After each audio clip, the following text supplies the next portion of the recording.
Hello bachcho, let's read the given question. The question says assume transmittivity T tends to 0 for all the cases.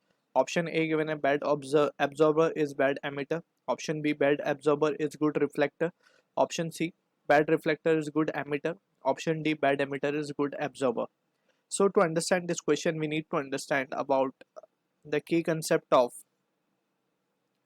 the concept basically related to emissivity, absorptivity and transmittivity.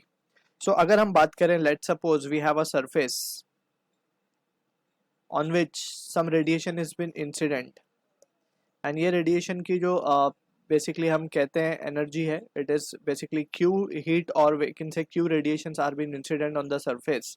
So इसमें से कुछ जो radiations होंगी that will be absorbed, कुछ transmit हो जाएंगी right, कुछ इस तरीके से we can show the transmitted ray,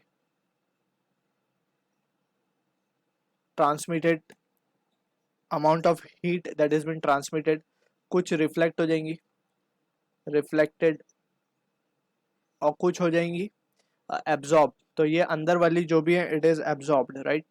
तो हम यहाँ पे लिख देते हैं इसको.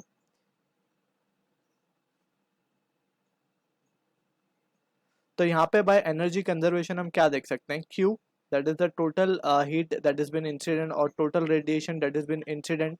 उसमें से क्या क्या हो रहा है, कुछ तो हीट एब्जॉर्ब ट्रांसमिट हो जा रही है, कुछ रेडिएट हो जा रही है, रिफ्लेक्ट हो जा रही है एंड कुछ एब्जॉर्ब्ड हो जा रही है right. So from here we can say QT that is we can say QT को हम क्या लिख सकते हैं, QT can be written as Q into T plus ये लिखा जा सकता है QR को हम लिख सकते हैं Q into R plus Q into ये सब सफिक्स में थे यहाँ पे Q into A. यहाँ पे जो Q है basically since we can write over a note here R is what amount of heat reflected upon the total amount of heat, that is the coefficient of reflectivity. इसी तरीके से we can write T as to be QT upon Q. इसी तरीके से we can write A as to be QA upon A, QA upon Q, right. So ये fraction of the energy that, or the heat radiation that is reflected, transmitted and absorbed.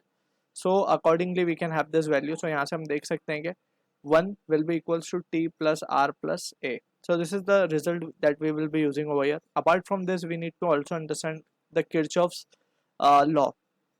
So according to Kirchhoff law, we can use the summary or the corollary of it.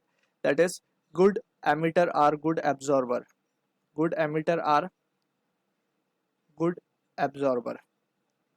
Bad emitter are bad absorber. So these are the this is the corollary that we can derive from Kirchhoff. This Kirchhoff law of heat radiation. ठीक है. So from here we can see जो situation हमें given है उसमें given है कि T is tending to 0. So that means हम क्या लिख सकते हैं, A plus R will be equals to 1. So from here we can say A will be equals to 1 minus of R.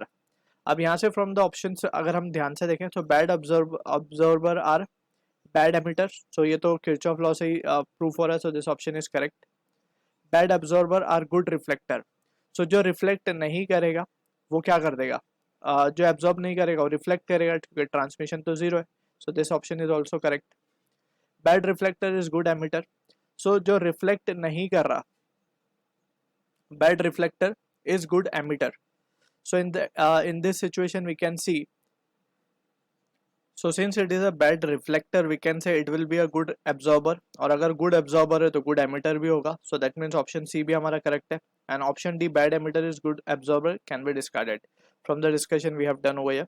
So accordingly we can say option A, B and C is the answer to the question. I hope you understood the solution. All the best.